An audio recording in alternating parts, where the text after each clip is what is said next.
Erie College of Osteopathic Medicine, Visit Erie, and John Russell Brewing Company. A reminder, fan, the concession stands are open, featuring food and drink, including beer and ale from John Russell Brewing Company. It's located on the north end of the stadium. That is the north end of the stadium, opposite where the video board is.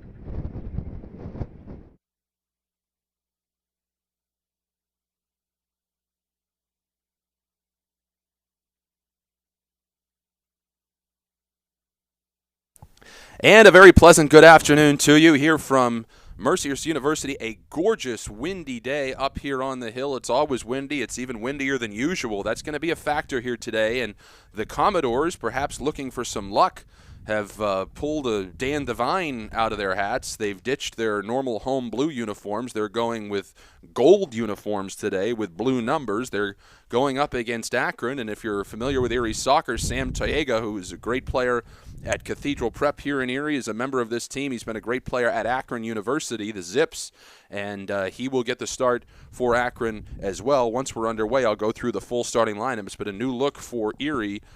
There may be some significance to those new yellow uniforms. I will get word on that at halftime. I didn't have chance when I saw them come out of the tunnel to go down and ask why that was the case. But it's a gorgeous day. It's low 70s, high 60s actually probably, but the wind is going to be a huge factor, and it looks like Erie will have the wind at its back to start this match. Erie again in the yellow and blue, Akron in the black uniforms, and we appreciate the fact that both of these teams have legible numbers for us to read. Erie coming in 1-3, looking for their first home win of this campaign. They've been outscored here 6-1. They had the lead in that last game against Steel City at the break. In fact, in about the 70th minute, but it was an onslaught. Steel City made some phenomenal adjustments, outscored the Commodores 3-1 down the stretch. That was indeed the final, and that was a very, and I mean very, chippy game. So hopefully we won't see quite that style of play here this afternoon.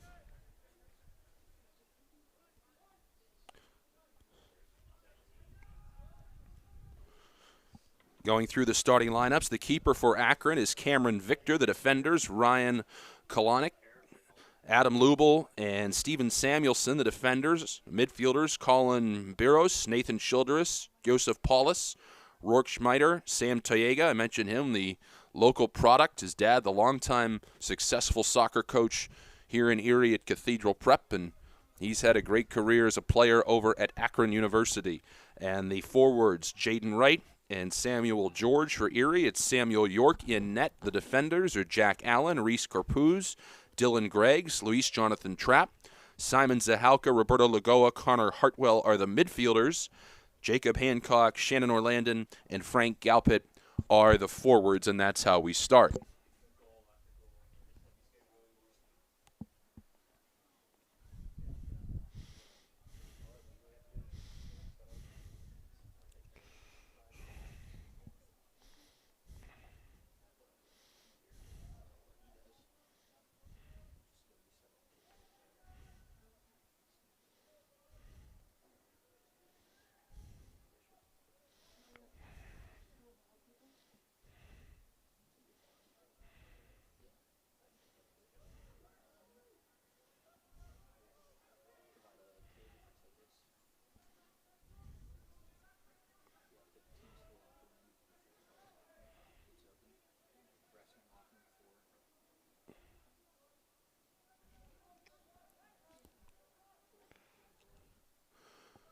We are at Mercyhurst University up on the hill, like I said, they call it here. And it's a rare quiet weekend afternoon here. Won't be quiet tomorrow. The playoff now interdistrict baseball returns, but for the Commodores' last home game, which was that Friday, I mean, there was a baseball tripleheader, and then there's other auxiliary fields to the right of what you're looking at. But today, more of a sleepy day here. Of course, other than this soccer match. And a good run down there.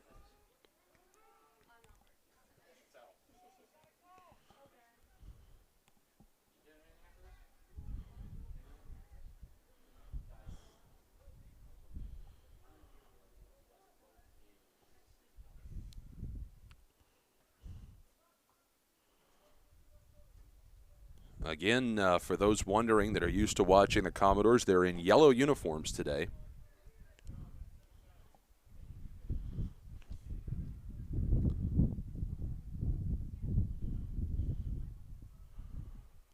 And we're in the 4th minute, still scoreless, and nothing significant as far as scoring opportunities have unfolded as of yet. Although a nice ball over to the far side, but nothing doing on the cross. Again, that is a significant wind. So if you're Erie, you really want to get, and I think we have an offside, you really want to make sure you could try to get a goal early here in this first half. It's been a windy weekend here. The weather's been beautiful really since Memorial Day weekend in Erie. Seems like we haven't seen any clouds. Haven't had any rain, so if you're in the area, don't start any brush fires. If you're smoking a cigar, make sure you put it out in its entirety. But just been gorgeous late spring weather. Nice ball up ahead. Can somebody get down there for a cross? There's the move into the middle, and it's loose in front, and it's going to go back out. Boy, that was a nice opportunity. Now they're looking for another cross.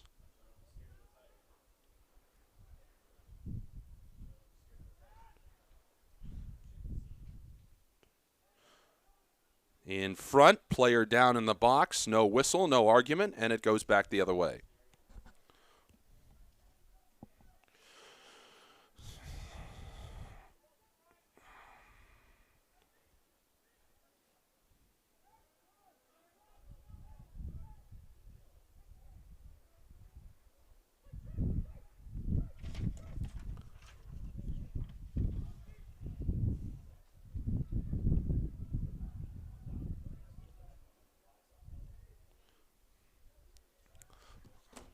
Glad you could join us here on a gorgeous day in Southeast Erie on the campus of Mercyhurst University. If you've been watching the Commodores games, you've heard me say this over and over, but it bears repeating for our friends viewing out of Akron and many overseas who may not have been able to tune in for some of those evening games, that this is a turf field that recently was redone. They've done a phenomenal job with it.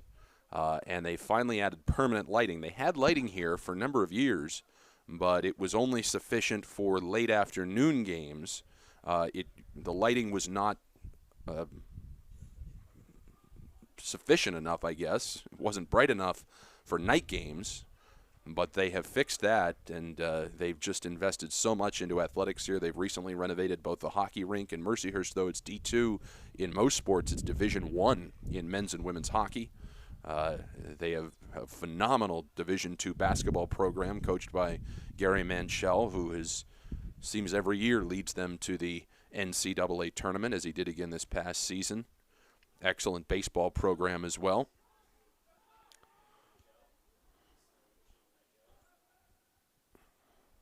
So lots going on here up on the hill.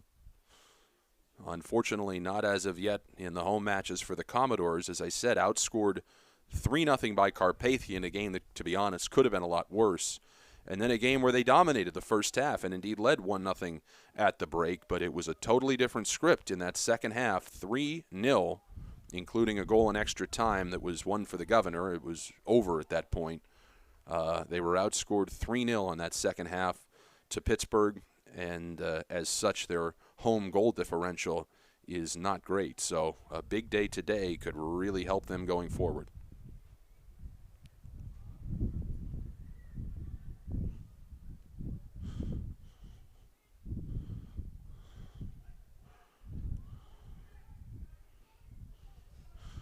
We're in the 8th minute. Really, there have been no significant scoring opportunities to speak of.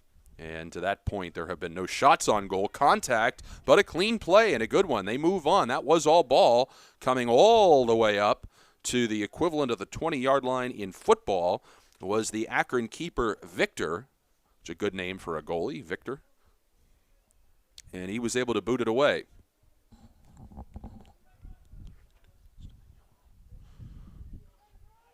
But I will go down at halftime and find out exactly why The Commodores have changed uniforms. Why they're going with the yellow? They're very sharp-looking jerseys, incidentally. I mean, blue and yellow is a very good color combination.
'11th minute now, no score. Again, big wind at Erie's back. It's really coming across the field, but certainly would favor the Commodores at this point.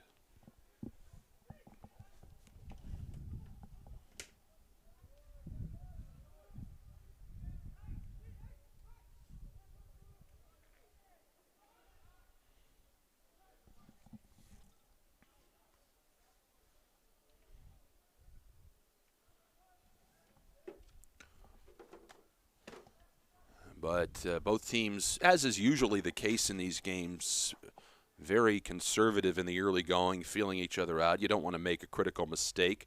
I thought maybe that would be our first foul of the match, and looks like it's actually going to go. They're going to call it. Boy, that was a very late whistle. I think they were waiting to see if they'd play on, sort of like in the NBA when you see a potential foul. If the bucket goes in, they let it go. If it doesn't, then they call the foul. And I think that's sort of what we had there, and they may need some assistance over there. That was a pretty wicked collision. That's Reese Corpuz over there. But now he's up. Now he appears to be okay. His teammate there, and that was Allen, I believe, looked like he was signaling for the trainer, but I think everything's in one piece. And that's our first foul of the match here in the 12th minute, which is great to see because, man, that game against Pittsburgh, you know, if you think Browns and Steelers get chippy, that was incredibly chippy. There were, I think, about 20 cards issued. That might be an exaggeration, but tons of yellow cards issued. There were a few skirmishes that took place. The only thing separating it from a football game was Myles Garrett taking off Mason Rudolph's helmet and going after him with it. Decent chance there for Erie by the wayside. That was one of the more bizarre things I have ever seen on a football field. And it was would have been a great win for the Browns at that point in the season, as they seldom beat Pittsburgh.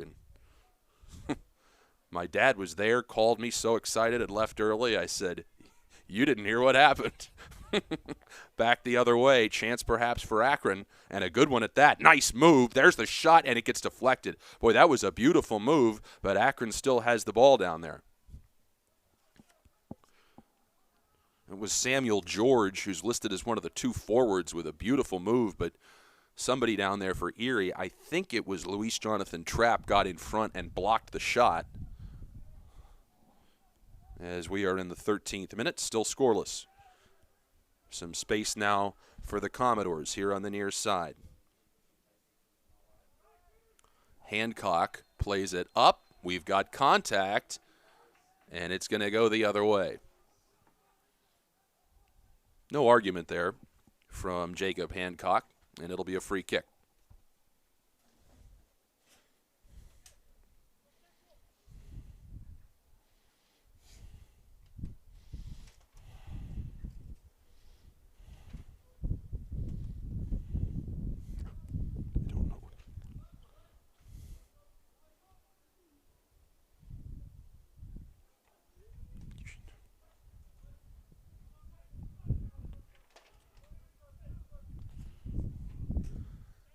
Played down into the front.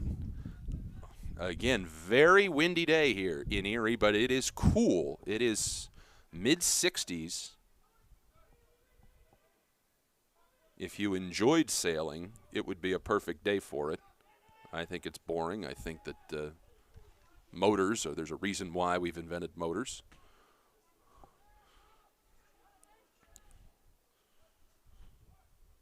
And on the short hop, it was easily corralled by York, the keeper.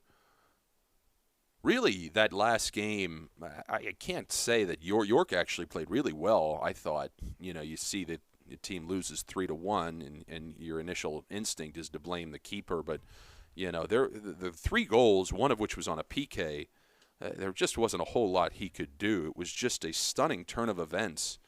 Pittsburgh just completely flipped the script in the second half. It was almost like a foosball game where one of the sides can be tilted, and that's really how it felt. Erie dominated, should have probably been up by more than just the 1 goal, but they had that 1-goal lead at the break, and then Pittsburgh just dominated.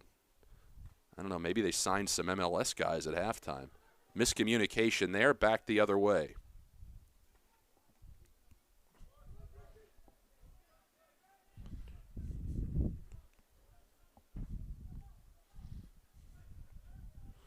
I was kind of wondered about that in football, especially where they wear helmets and pads, hard to see. Like what if Michigan for a game, and they have not had great quarterback play over the years recently, if they just stuck in Tom Brady, gave him the same number, looked exactly the same as Cade McNamara, whoever their quarterback was, and just see if anyone noticed.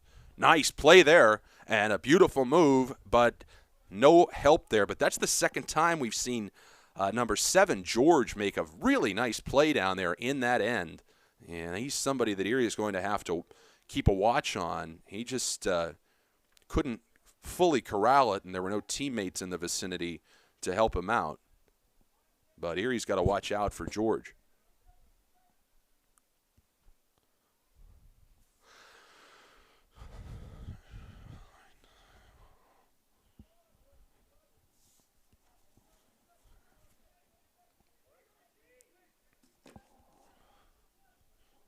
Again, Commodores, if you're just joining us, in the yellow alternate uniforms today. Mentioned Michigan earlier. They actually look like Michigan.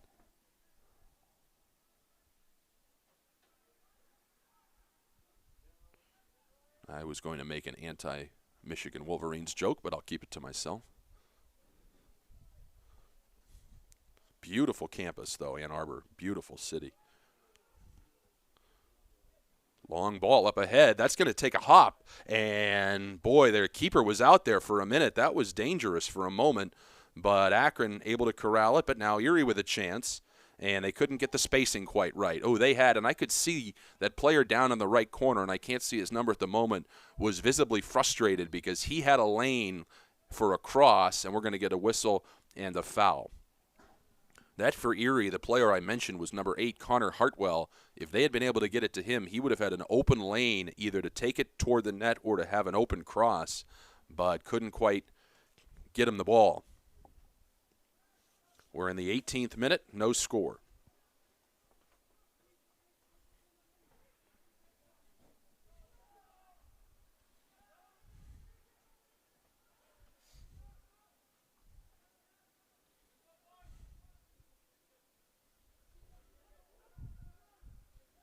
And now a chance again, perhaps at a cross. There it goes. It was deflected. Erie wants a handball. Boy, I'm not sure I did see a handball there, but everyone from Erie raised their hands as if there was one. That to me looked like it went off the hip of the Akron player.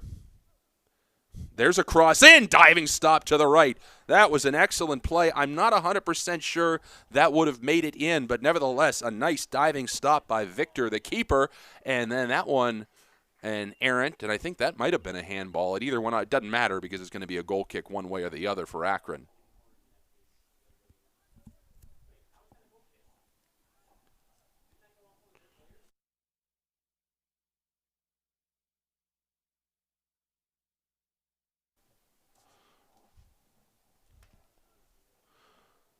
'19th minute, no score here. Gorgeous day in southeast Erie. Students, obviously, not on campus. So very sleepy. This is a very pretty campus, lots of fountains. Only downside is it's landlocked. If you're not familiar with Mercyhurst, there is a high school and a convent and also a senior living place right above it. Actually, my grandmother lived there for many years. She wasn't a nun, I should point out, but she lived in the senior living facility. And then there's Mercyhurst High School, and then on the other side of campus, there's a big neighborhood. So it's just kind of landlocked, but they've done a beautiful job with the room that they do have here.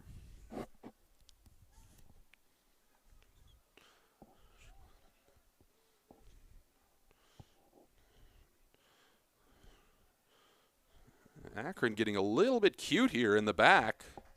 And Erie trying to force a throw, and they will. Just a little bit surprised how haphazard there Akron was. And we'll see if Erie now can take advantage with a throw right in front of the auxiliary lacrosse nets over there.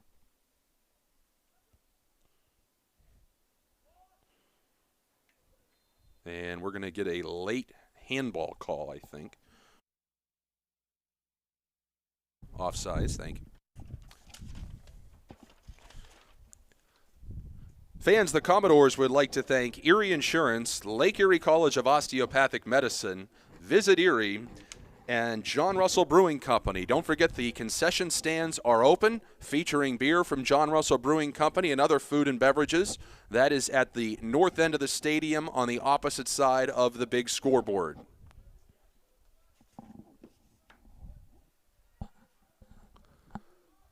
Still no score here, 21st minute. Erie and Akron. Akron, not long ago, built a beautiful new football stadium that, of course, nobody goes to. For years, they played at the Rubber Bowl for decades, which was I think a 50,000-seat stadium, which was not on their campus. You'd always sort of wonder why.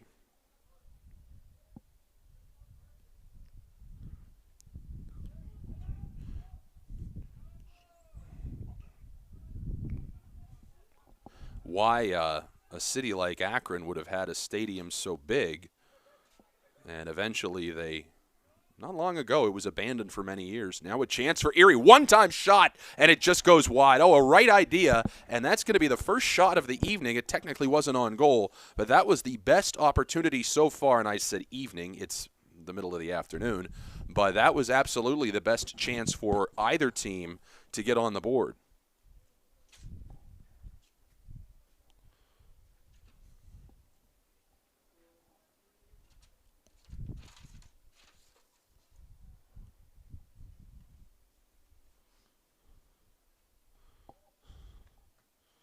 But Akron finally did away with the Rubber Bowl and built a, 30,000-seat stadium right on campus. The problem is nobody goes.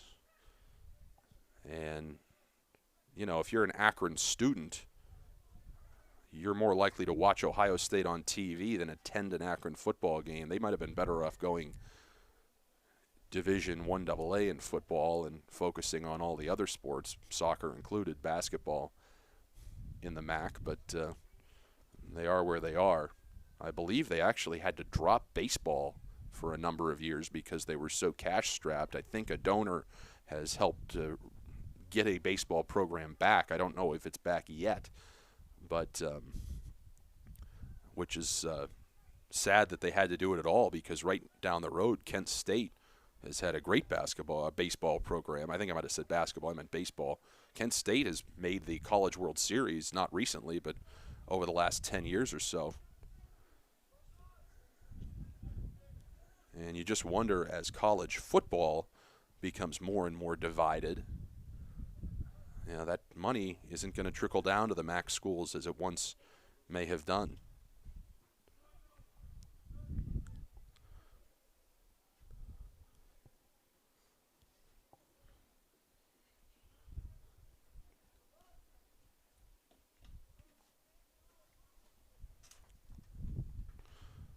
'24th minute, no score here. One pretty good opportunity for Erie. As far as Akron, they really haven't had anything going toward the net.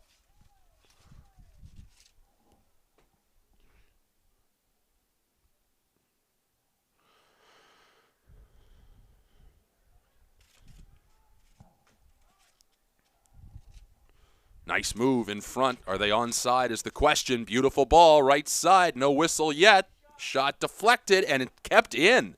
Nice deflection and the ability to avoid a corner, but Erie still maintains possession. Neither team has attempted a corner as of yet, which is a little bit rare. We're in the 25th minute. But, boy, that looked like, for a moment, a great chance for Erie.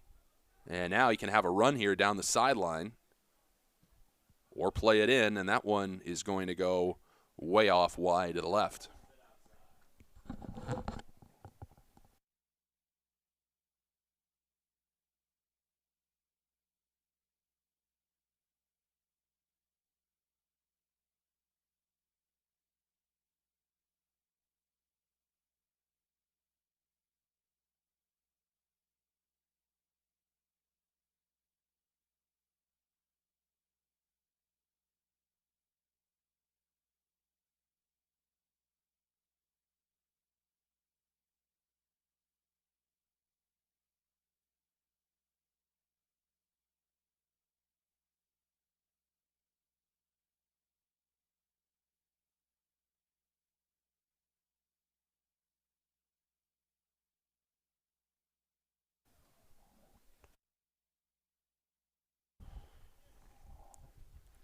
First corner of the match for either side here for Erie, and they've got a big wind at their back here. There's the ball. Headed. Nice stop. Good job. Victor went up in the air and just snatched it out. So first time I think he's put his hands on the ball today, if I can remember correct, other than setting it down to set up a goal kick. Not a lot of scoring chances here. I would say that Erie has controlled the field position, but hasn't been much going toward the net here.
So free kick coming up for the Commodores.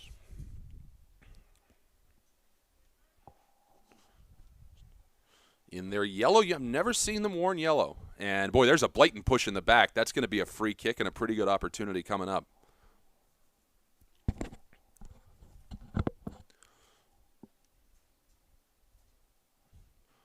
I was not alive when Dan Devine dressed the Notre Dame football team in green. I was at another green jersey game that went horribly awry against Boston College that ended an undefeated season. It was a Ty Willingham special. We don't need to get into that here. A chance perhaps for Erie from about 45 yards out as the crow flies.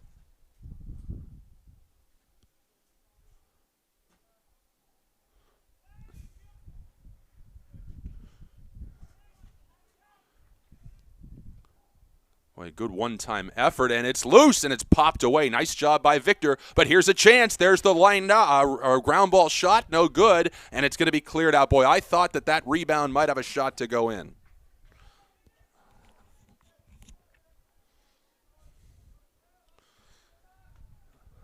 Back the other way comes Akron, and that's a break for Erie because Biros misplayed it, and he had some daylight down there.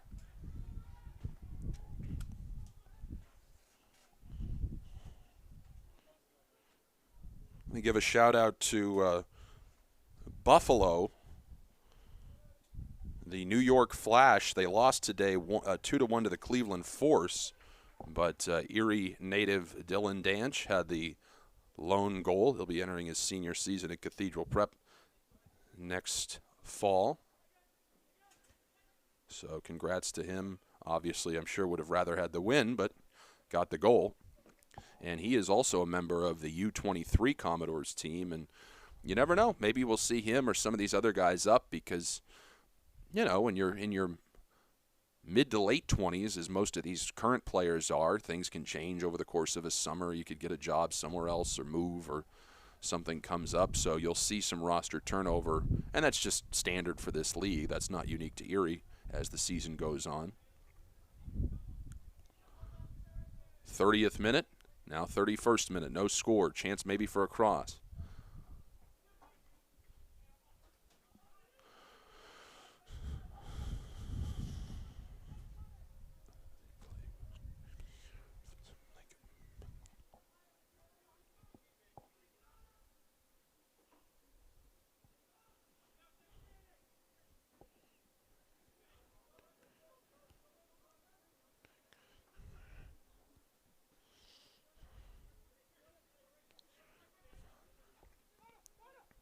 All kinds of room.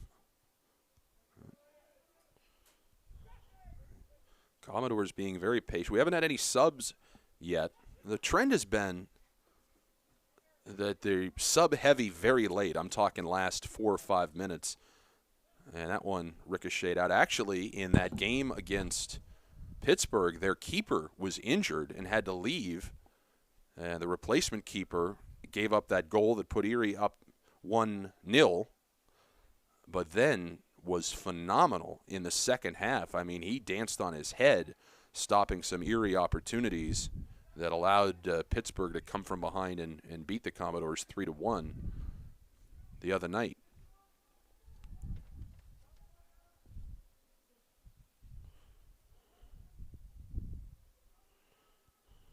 Kinds of contact over there.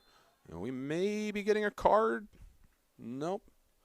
Yes, we are. We get our first yellow of the match. I credit these referees. They have been very liberal. They have let these guys play. They're not blowing the whistle at every little bit of contact, but that was fairly blatant.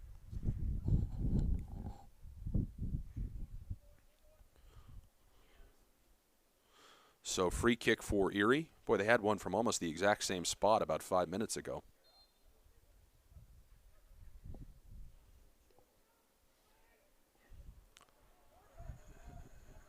And we're going to get a corner.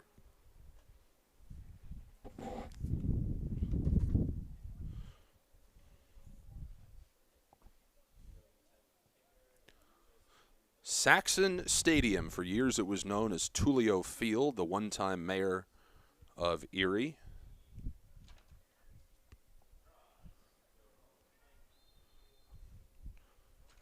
And I always thought that was odd because Lou Tullio, I believe, I could be wrong, but I believe, was at one time in, I don't know, the 30s or 40s, the Gannon football coach, which is Mercyhurst's big in-city rival. but it's always been a friendly rivalry. It's not like Auburn, Alabama, where the Auburn fans will go and let the air out of all the tires of the Alabama fans or whatnot. It's the type of rivalry where they'll come to a football or basketball game, then go out together and have a meal or a drink afterwards.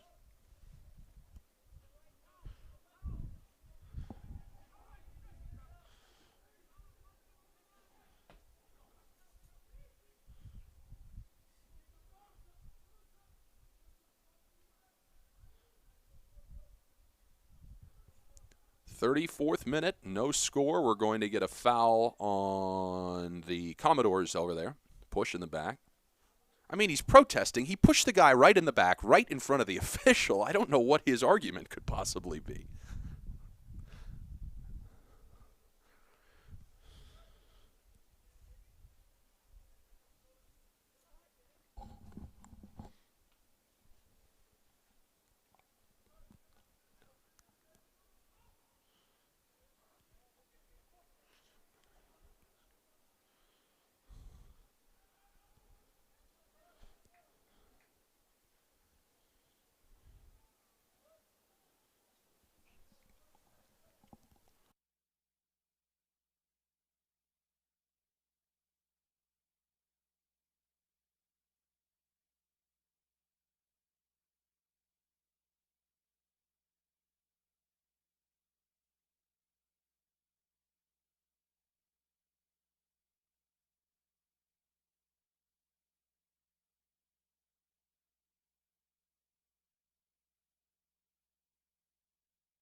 Maybe a chance now for Akron. This might be their best opportunity to match. Long shot deflected straight up into the air. Got to look out here.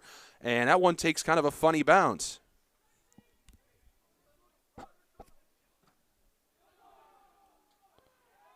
Contact in the box, just outside of the box. We're going to get a free kick. I was looking at the wrong line, so I apologize.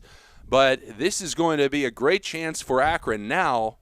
It's a tough angle, but nevertheless a good opportunity. We'll see if they play it back and try a shot from the top or if they try to bend this thing toward the net immediately.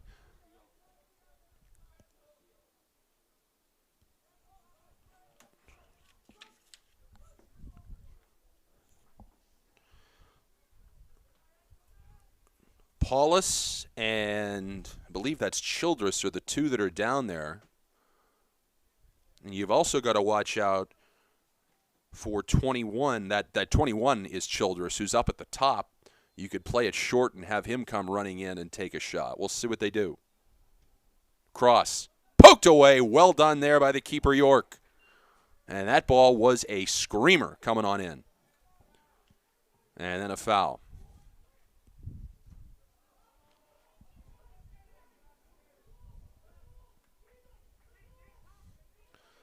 Chance now. Cross. Too far. Kept in, though. Played back. Played in. Oh, there's contact in the box. He got taken down. No whistle. That could have been a PK. Probably a good no call. I think he was going for the ball. It was just two guys got tangled up, but we've seen that called before. But I think actually it was probably a good no call. 38th minute, still 0-0.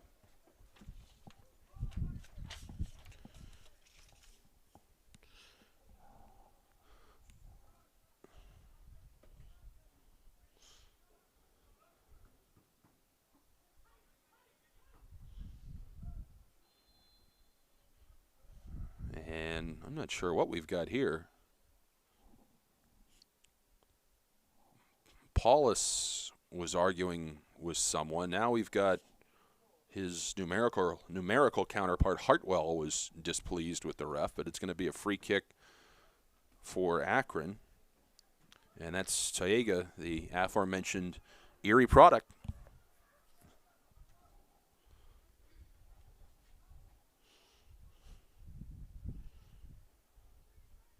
Now Paulus plays it up. Nice ball. Still loose.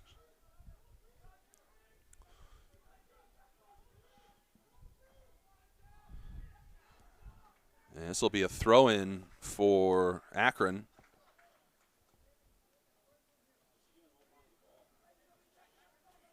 Well, check that. I thought it was a throw-in for Akron. I guess it bounced off of Erie, or rather, it bounced off of Akron.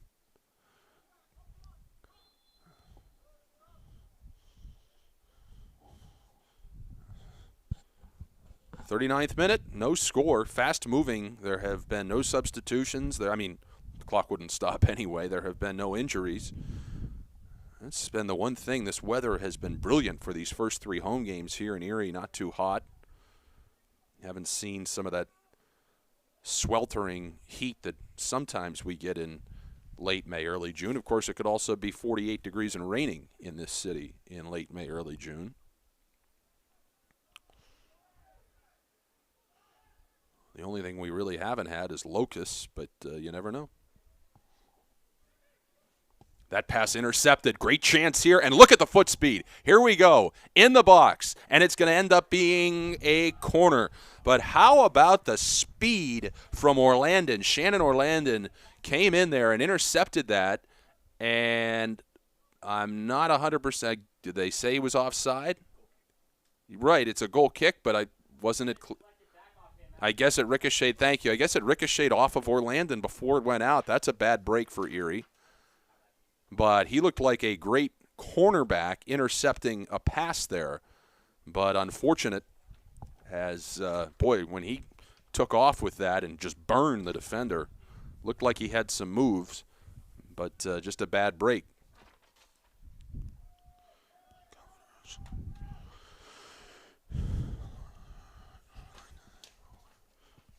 Can he keep it in? Yes. Nice job. Kicked out.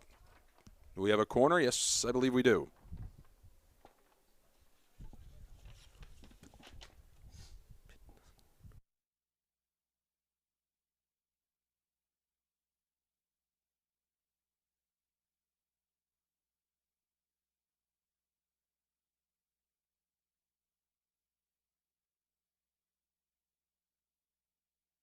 This one loose in front.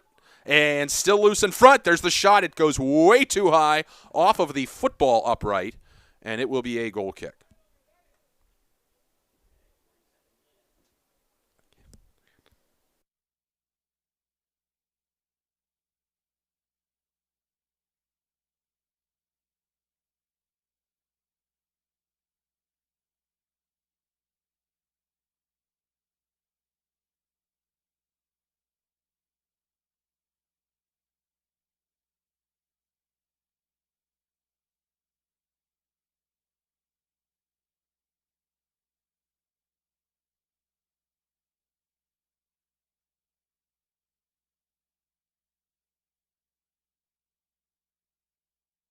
Back the other way. Look out. That was a beautiful ball into the front.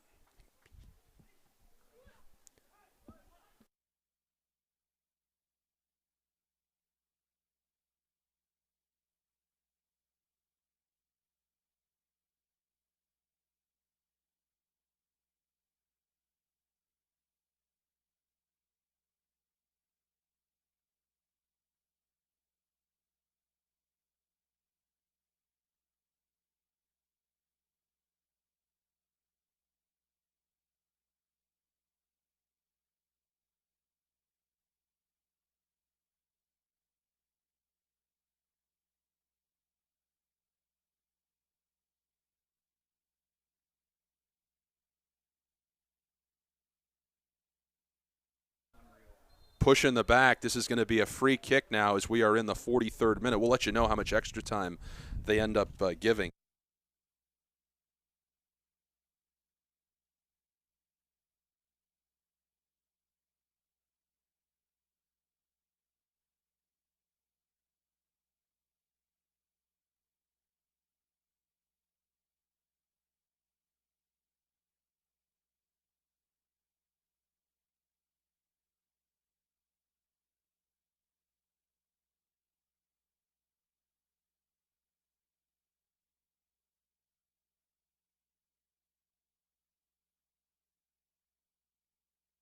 Here you go. Chance right now for Erie right before the end. Beautiful pass. Can they get the shot off? No. Contact and no whistle. Oh, I'll tell you what. A little bit late there was Orlandon. If he had shot it immediately, I think he could have had a goal, but he steadied himself, and he doesn't end up getting a shot off. But that was a great opportunity for the Commodores there, but Orlandon just took about a half second too long and couldn't get that shot off. But he was in a great position now as we approach the end of the first half in the 44th minute.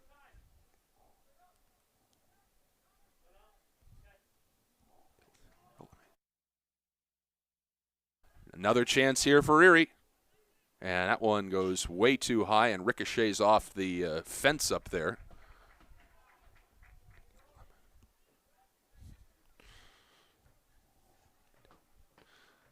Now in the 45th minute.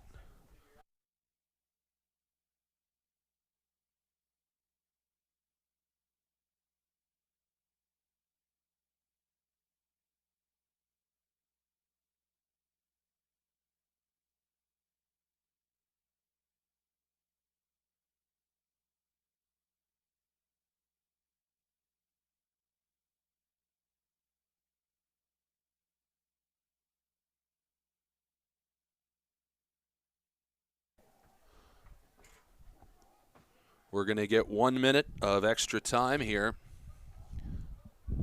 1 minute, extra time, 1 minute. But just kill it and let it, and then it just stays there. Another chance for Erie. Boy, they've really been playing well here over the last couple of minutes. They've been given a minute of extra time. We'll see if they can punch one in here before that time expires. And they're obviously going with tempo now. But, boy, they've had a couple of great chances. Orlandon really has played well. It goes in, ricocheted out. See if they do a one-time shot here. There it goes. Ground ball. Was that deflected? Yes, it was. It'll be another corner.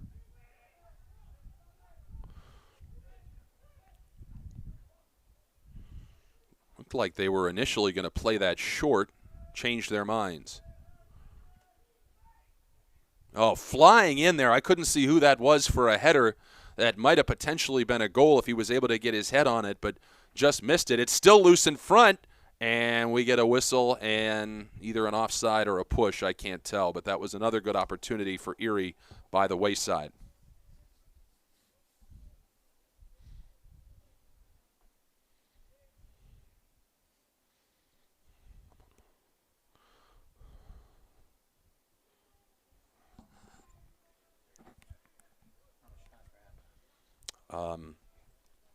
It's like 15. If you can put it up if you want, but it doesn't matter. But it's usually like 12 or 15.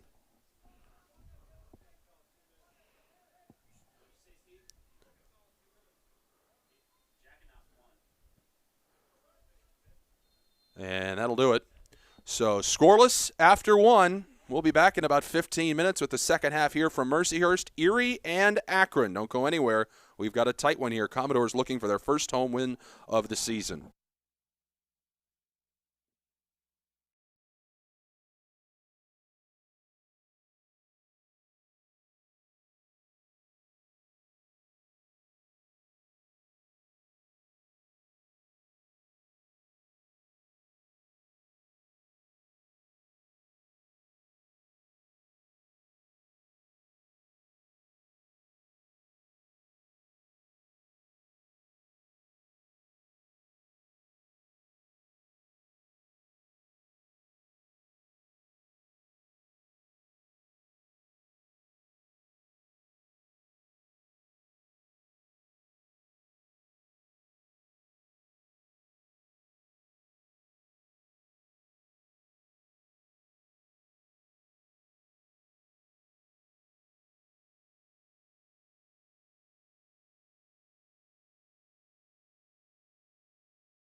Akron with more aggressive style of play here in the second half.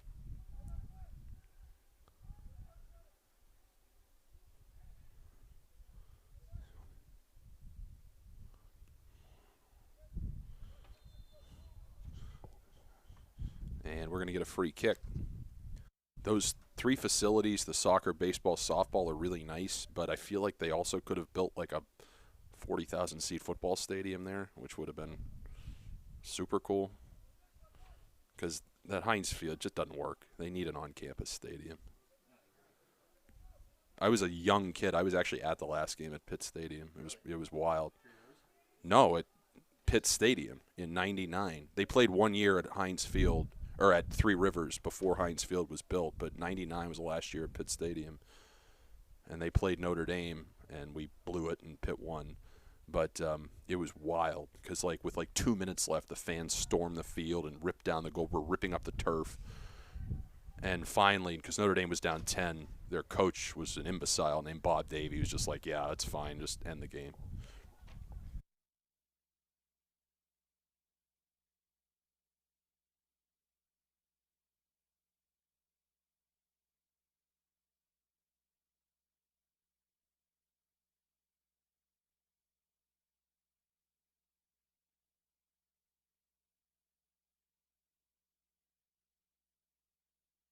That didn't look like a lower body injury, so you hope he's okay. Maybe he had the wind knocked out of him. Obviously, it's stupid to speculate, but he's being helped up, but very slowly, so we'll see if he can stay in the game. But he is still – he looks a little bit dazed, but is able to get some water, so hopefully he's able to stay in the game.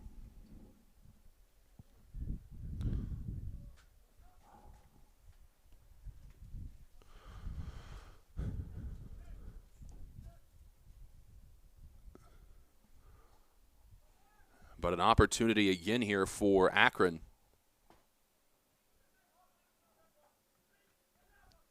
Nice give and go. There's the cross. Look out. And it goes off the post. Oh, my goodness. Inches away from it being a 1-0 Akron lead. It went off right around the corner, the top left corner. I couldn't tell if it was the crossbar or the upright. Now we get contact.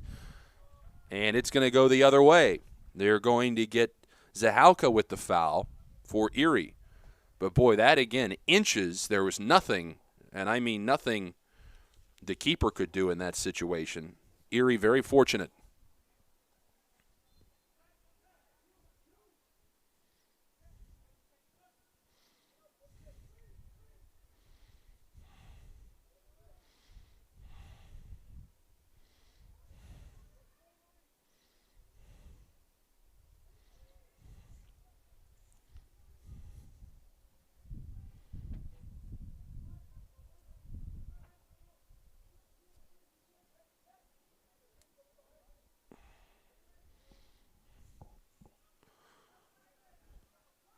And maybe a run coming up now for Erie. And that one easily stopped by the keeper, Victor. And now way behind the play, we've got an injured Commodore. And this is not good because it would be a non-contact thing because it was nowhere near the action.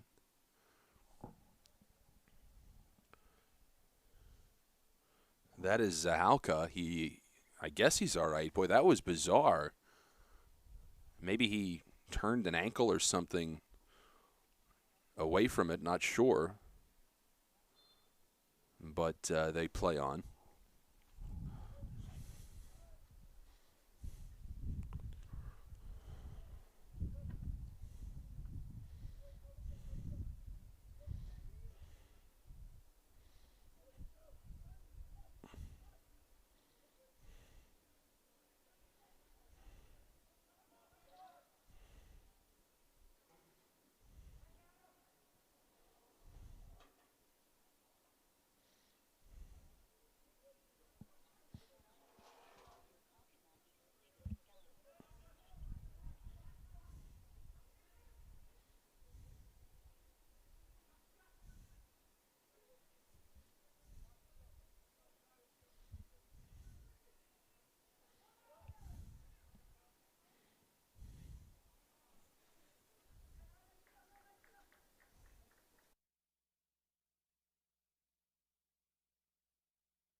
56th minute, still scoreless, and they're really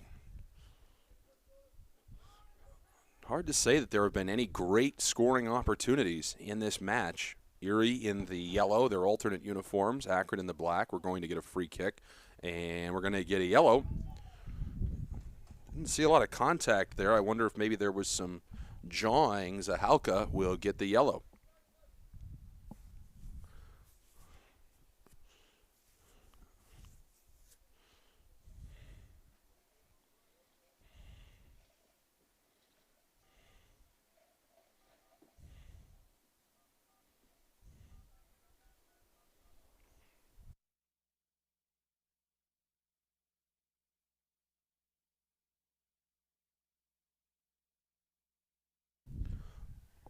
And they're still not sure what the delay is here. Now they turn them loose. And that ball, right idea, but it goes far and out, and it'll be a goal kick. Well, Commodores will be back home 1 week from today, Sunday, against Cleveland SC. That is a 4:30 game. Hope you can join us. And I mentioned, if you were with us for the last game against Pittsburgh, their arch rival, Buffalo, and it was always fun when they played them because Buffalo would bring a small but merry band of travelers that would be very vociferous. They would bring drums and vuvuzelas and made it a fun atmosphere, but they've changed leagues. Beautiful ball up in front. We'll see if they're onside. There's the cross, one-time effort, and boy, it looked like they had a great chance there in a 3-on-2, but they couldn't get anything going toward the net itself. One too many crosses there, and it'll be a goal kick.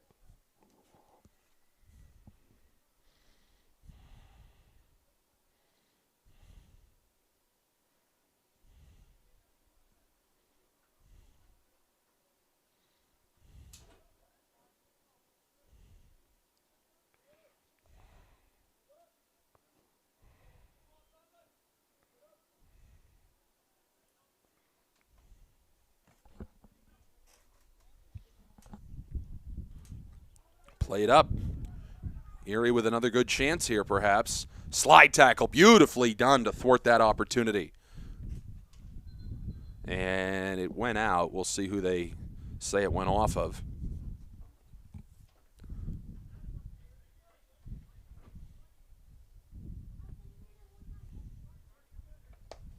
Well, for you, and now a contact and a whistle, and see what we have here.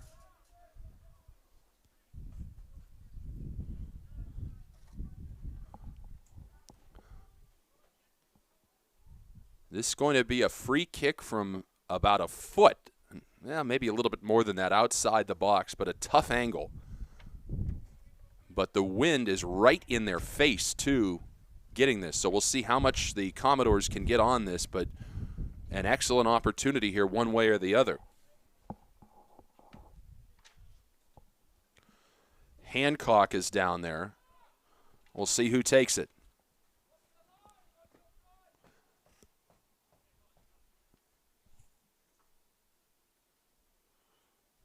And now adjust the ball.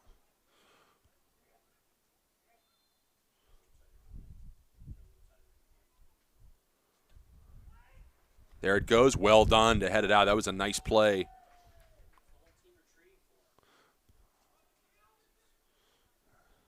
And, well, I guess that was kept in. Interesting. And it'll be a goal kick, or rather, won't be a goal kick. But that was a decent chance for Erie that gets thwarted here now as we approach the 60th. We are in the 60th minute. No score.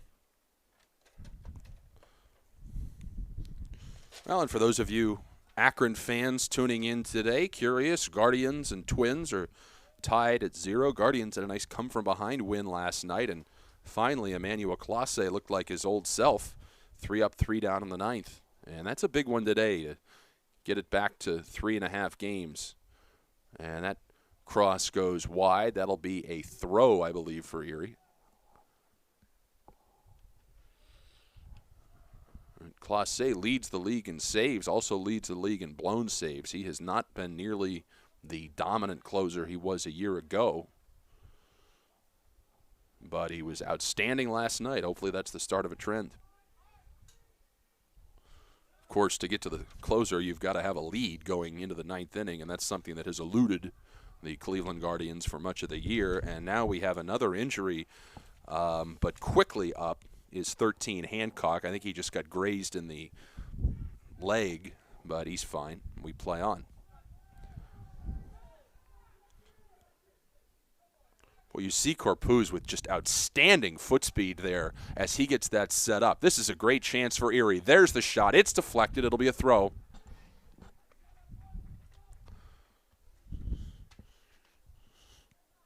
Not sure. That's Paulus that's arguing there with the referee. I'm not sure what the nature of his dissatisfaction is. Maybe he thought Erie was offside. There's a nice ball cross. Look out. One time into the middle. It goes wide. There's a one-time shot. It's deflected. Kept in by Erie. Great chance here. And a push in the back. Oh, they play on. That would have been a PK if they had called it. Erie thinking that that should have been a foul and a penalty kick.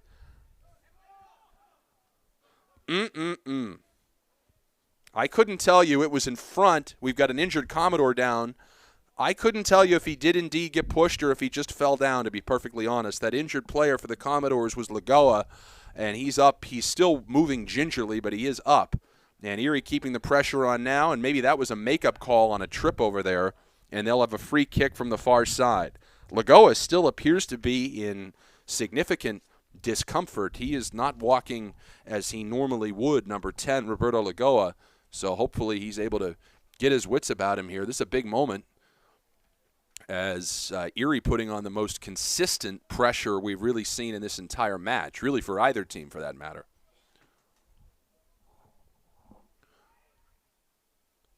Oh, that could have been a handball in the box. They didn't see it, and that one's going to go wide. Oh, they missed a handball, and then the shot just wide of the net. Allen's shot went wide, and boy, oh boy, missed the handball. And I'm not sure a whole lot of people from Erie saw it because I didn't see any argument, to be honest. I fairly clearly saw it up here in the booth. Need that sky judge like they're proposing in the NFL.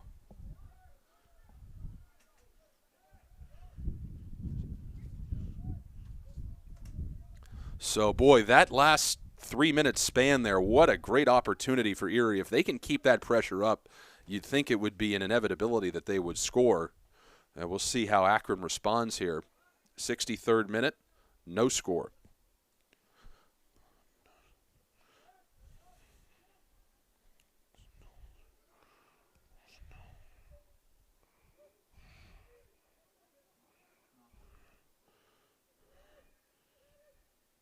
And you got to look out here. Chipped into the middle. Not sure why he didn't shoot it at that moment. Maybe a break for Erie.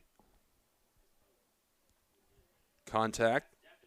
They play on.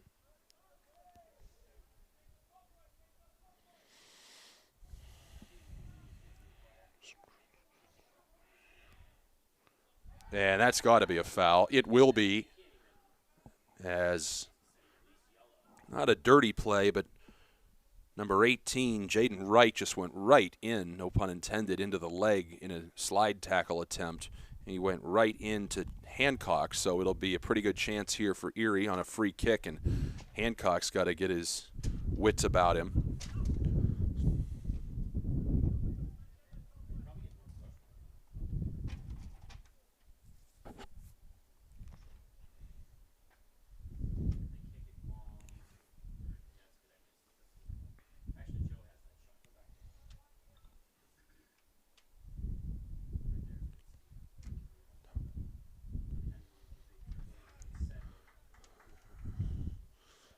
And looks like we're going to get our first sub of the match. Ethan Zarco will check in.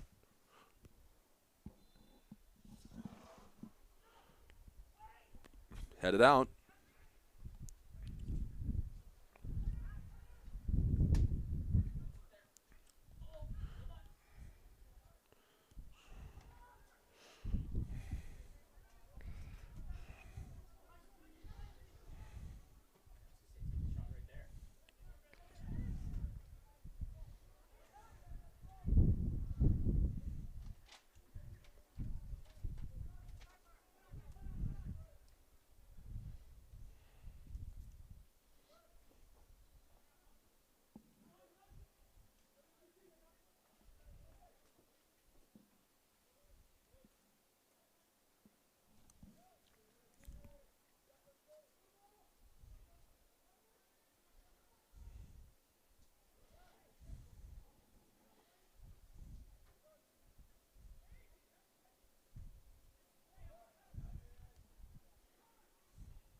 And that's cleared away.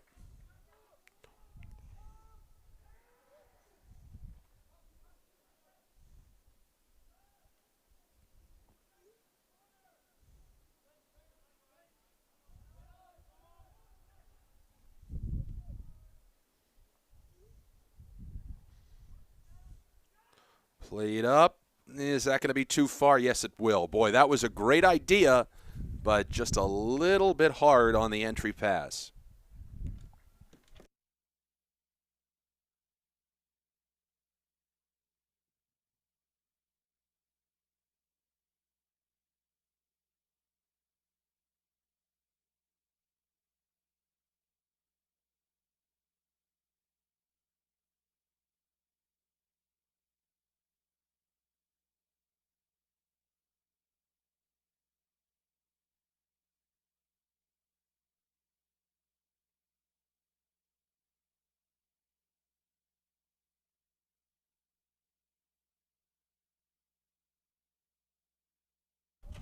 So it's still 0-0. Boy, Erie had some great chances there. Just couldn't get it done. And you're getting to that point now as we're in the 68th minute where you get the feeling that the next – going to look at there's a lot of time, but you get that feeling that perhaps the next goal could be the clincher. Of course, I'll say that, and then the other team will score 3, and I'll look like a fool. But I look like a fool on a regular basis, so that's fine.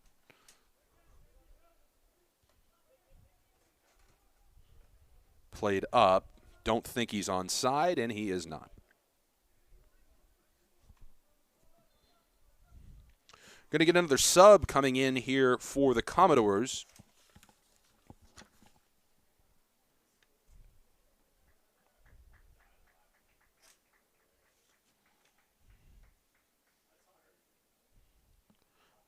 Shoda Toyama will check in. I believe, at least on the home side of things, that's the first time we've seen him this year. Number 17 just came in.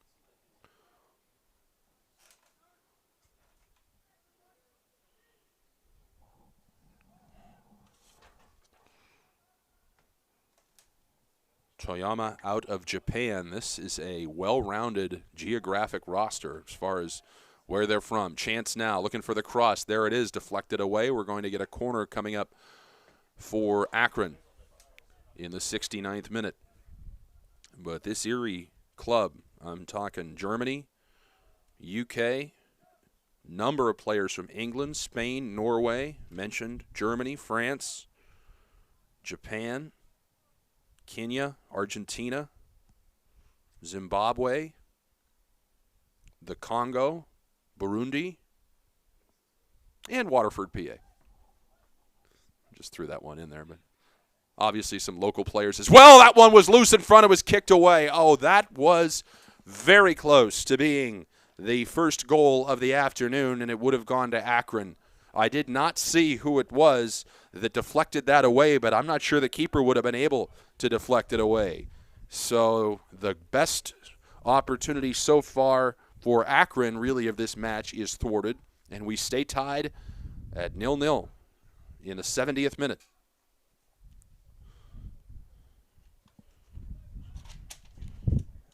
And now York comes out and calmly slows things down.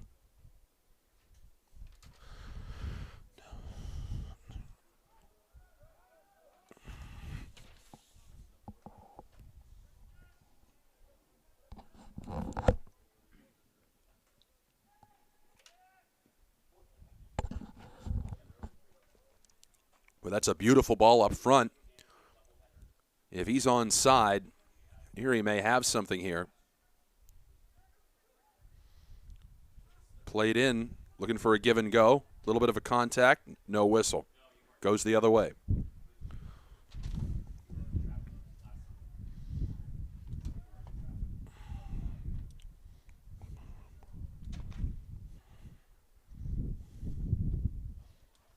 Played up, coming out. I love the aggression by York, the keeper there. He knew he had to go out there and sacrifice his body to smother that thing.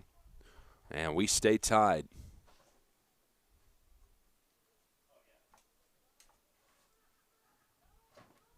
Beautiful ball. Is he onside? Doesn't matter. What a great job to thwart that thing by Victor. He was saying, why wasn't offsides called? You could see his frustration, but he came out and made the slide tackle to save the goal. Now, maybe if they had scored it, they would have disallowed it. Don't know. And back the other way, it'll be a throw-in for Erie.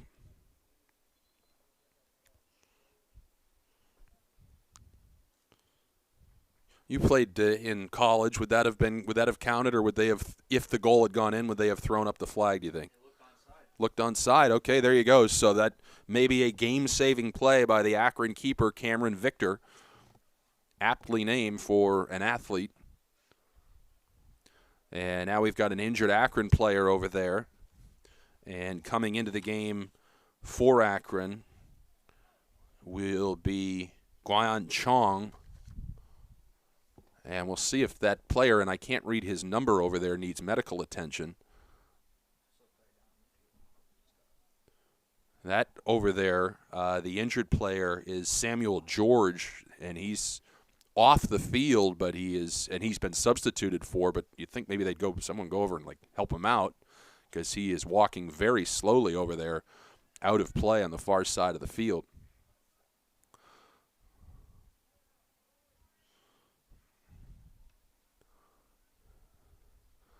73rd minute, starting to get tense. We've had a couple of chances now for each team, but we're still scoreless here. Erie just got away with a handball there, and they play on.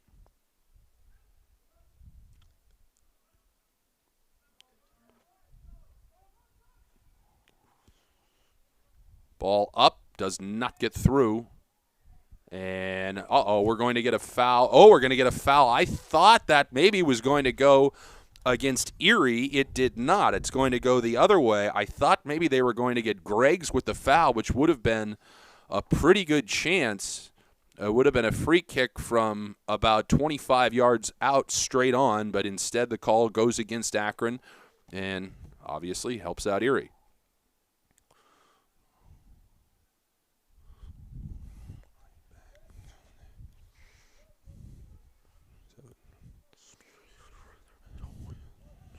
And, boy, all kinds of contact there, and they finally blow the whistle. We're going to get Zahalka with a foul, and are we going to get a card now to boot? I think we may. We do. It's going to be 3. Allen must have said something with the foul, because I don't think he was involved in that contact.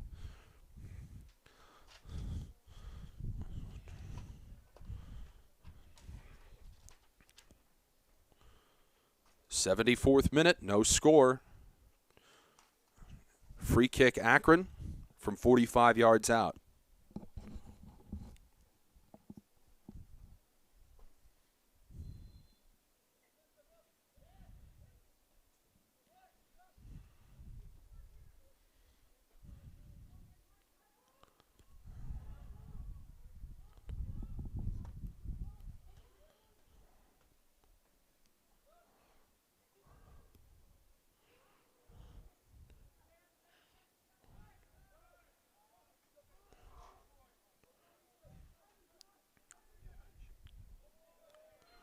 And now a chance perhaps for Erie.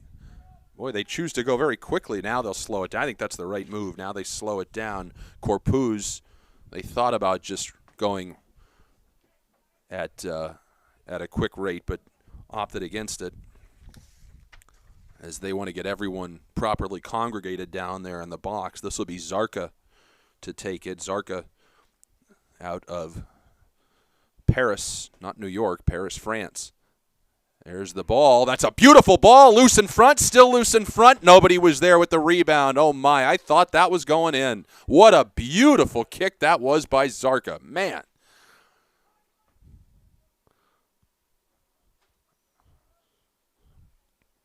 And it'll be a throw for Erie as that ball disappears into the bushes down there. They get another one.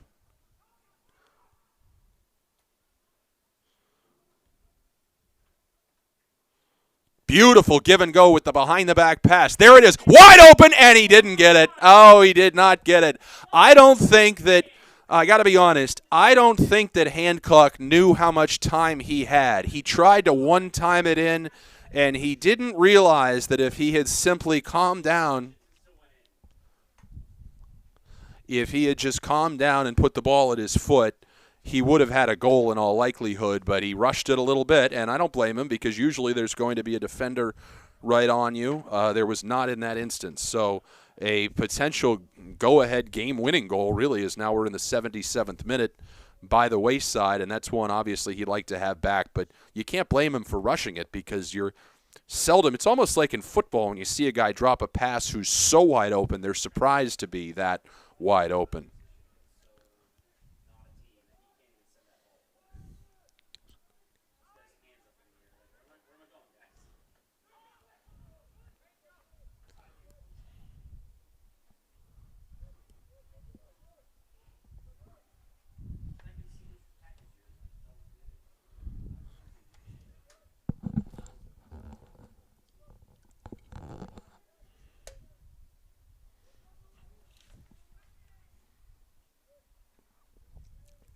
'77th minute, still scoreless. Erie looking for their first home win of the year.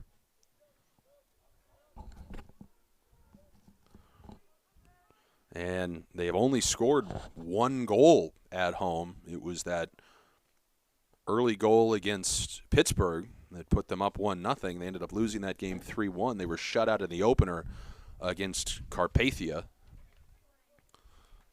which Carpathia is apparently a team on the outskirts of Detroit. That name Carpathia sounds like a made-up town from like an old Super Mario Brothers level or something.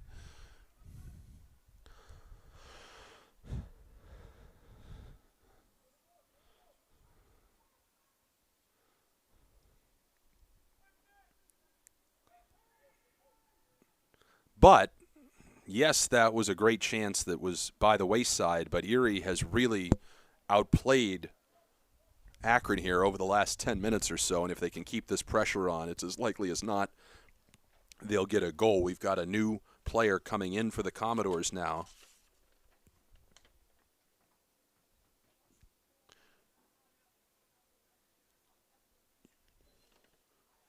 And that is Kaito Yuki. Apologize if I got the name wrong. Out of Tokyo. I mentioned this Commodores roster spans the globe as far as their whereabouts.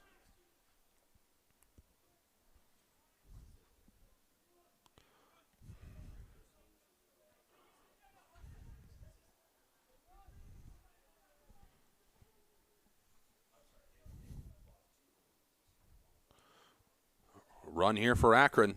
Long shot and hoping maybe for a friendly bounce. Didn't get it. Easy stop for York, the keeper.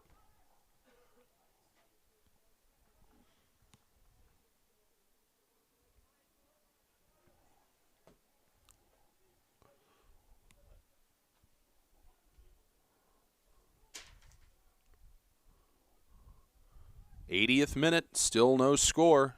I mentioned it earlier. You get to that golden goal point where you think the next one could be the clincher. Play it up. Ooh, they had a shot there, but it was stopped. And we'll see if Erie can keep the pressure on. Contact. I think he tripped over his own 2 feet. That's a good no call, and it's cleared away.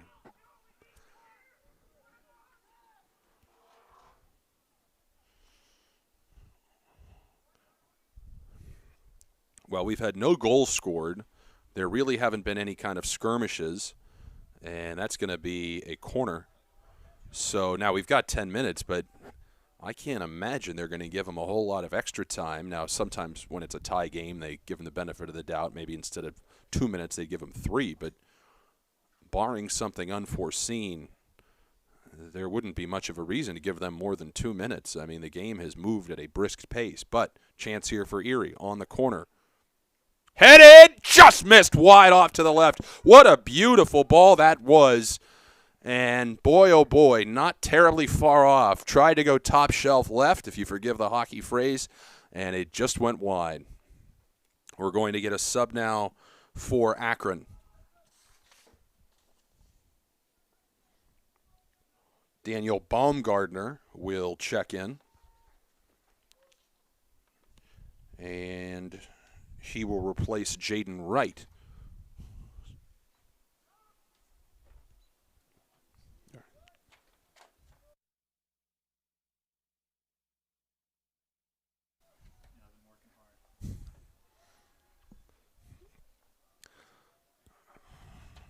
And I'm not sure what the nature of this call is. Looks like it's going to be a free kick for Erie. Now I guess a throw over on that far side.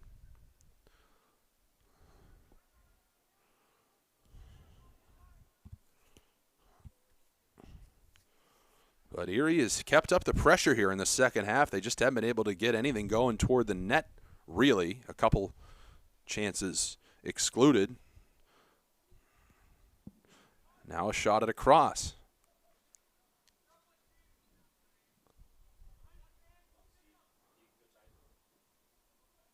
And that one overshot everybody. Kept in.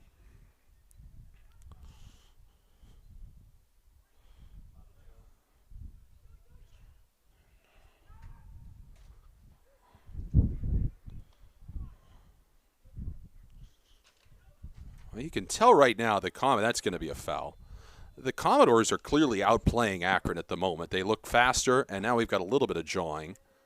But look, it's a tie game with 8 minutes left. That's the last thing you need. Just go back about your business and try to win. But the Commodores right now are clearly the better team. Of course, it needs to translate into the ball going into the back of the net. But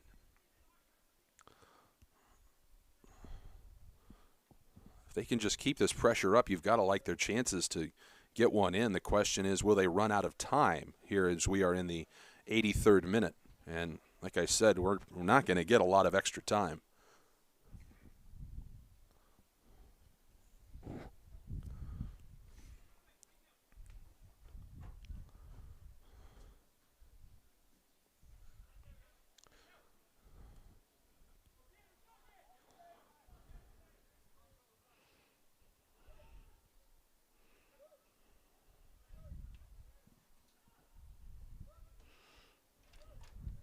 And that was kept in. I thought that thing was going to roll out, and now a late call. It did go out.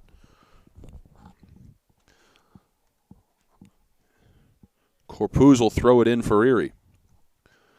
84th minute, no score. Erie and Akron.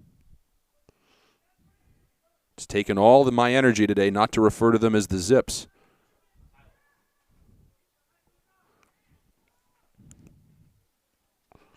Of course, great golf course in Akron. The Firestone Country Club for many years hosted the WGC event there. Not anymore, sadly. I think Tiger won that thing 5 or 6 times. He dominated that course. That one kicked out. I saw Tiger beat Jim Furyk in a playoff there one year, in which Furyk holed out of a bunker in a playoff hole to keep the playoff alive. Tiger ended up winning it in about the 6th sudden death playoff hole. It was an incredible tournament. Also, there was a huge weather delay in the middle of the playoff. It was a unique day. All right, we're going to get a substitution now for Akron again. This is going to be Brendan Swan who will check in the 85th minute.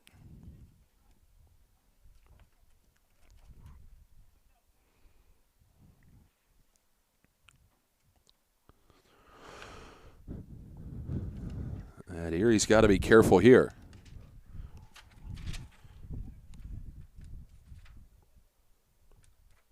Checked in for Biros, incidentally.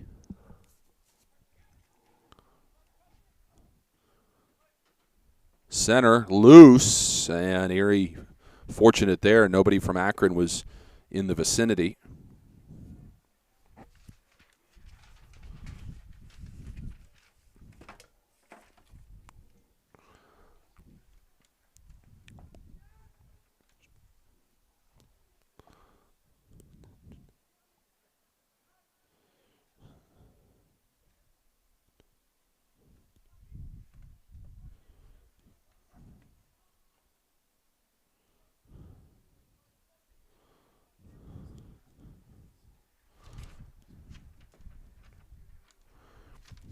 '86th minute, still scoreless.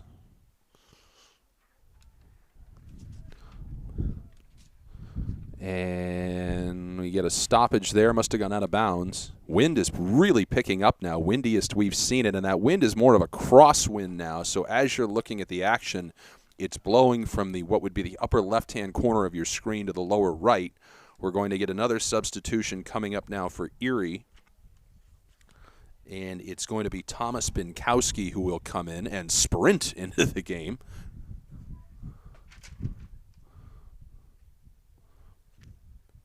Looked like John Rocker coming out of the bullpen, if anyone remembers that. I'm sure Thomas is a much nicer person. But here we go now. 87th minute, no score. A little bit of contact, they play on.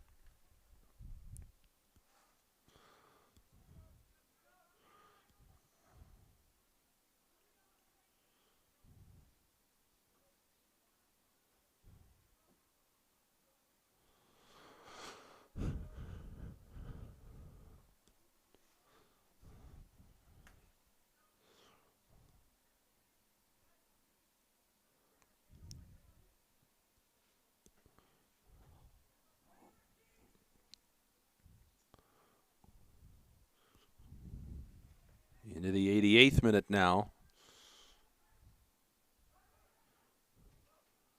And we'll see if the Commodores can get something going here. They've got room on the left side if they can make it there. Here we go now. We'll see if they can set up a run and a cross. No. Asked and answered.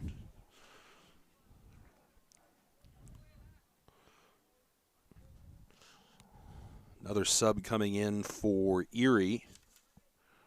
This will be Philip Struve. Comes in the 88th minute.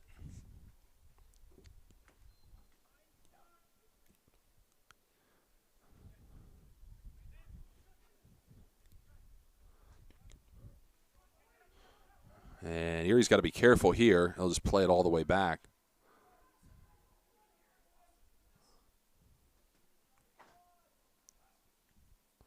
'89th minute now, still 0-0.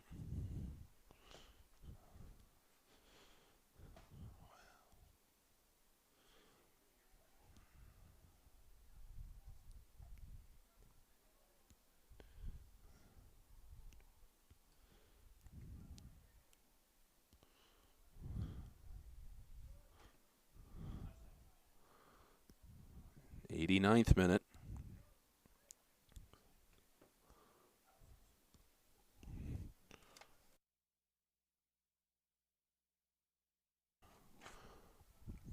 And contact. We're going to get a foul, I think, over there, and a free kick for Akron from about 45, 50 yards out.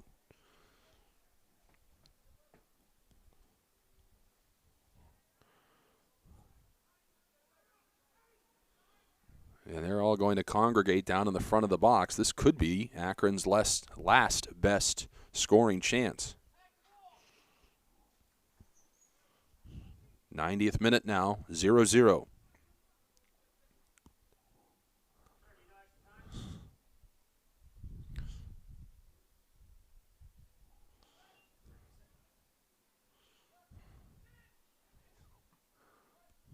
Shot. Oh, didn't get much on it. I think you'd like to have that one back. And it's cleared away. There's going to be 4 minutes of extra time. Chance here for Erie, perhaps, and it's knocked out. 4 minutes. 4 minutes extra time. So they give them 4, and again, I think that's leeway given the fact that it's a tie game. Erie's got a corner coming up here. Doesn't get much bigger than this. Fine. Another sub's going to come in for Erie. They haven't turned them loose yet.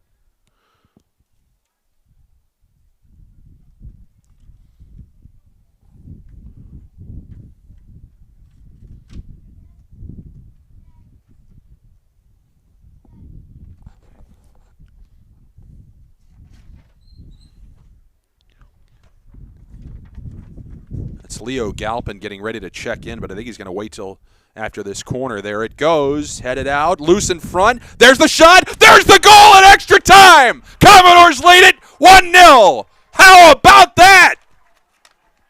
Off the corner.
That was Strube that got the goal. Chance again. What a save. Saving the game. It keeps, for all intents and purpose, it keeps Akron alive. It was Strube that knocked in the goal. And I got to be honest, some dissatisfaction with Cameron Victor, the Akron keeper. I can't tell if he's mad at the refs or his own guys or just frustrated at the fact that they gave up that goal in extra time.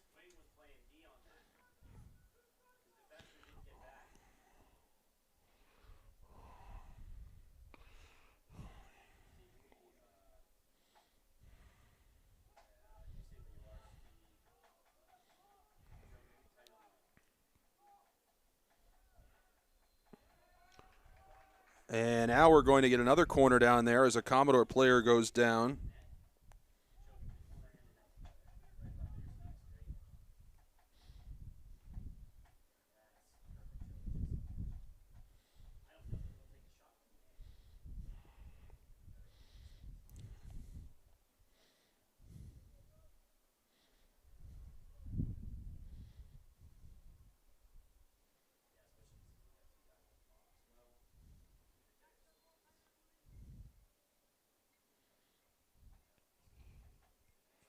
So Strube, who had come in as a substitute off the ricochet, off the corner, gives Erie the lead, and now they can certainly take their time down in this end with that 1-0 lead.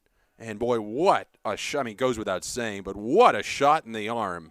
That is just their second home goal all year, and they are now just, I don't know how much more time, maybe a minute away from getting their first home win of the year. As right now, Akron desperately needs to flip the field to get one last good chance at this. Contact, and we're going to get a free kick. They get Erie with a foul. Kind of a nickel-dimer there, but nevertheless, it's Strube who had that goal, committed the foul.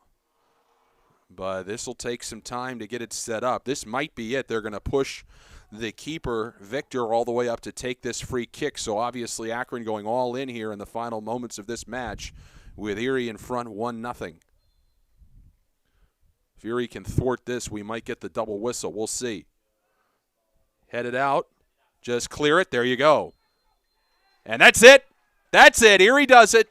They get their first home win of the year, and they beat Akron with a thrilling goal. Strube in extra time.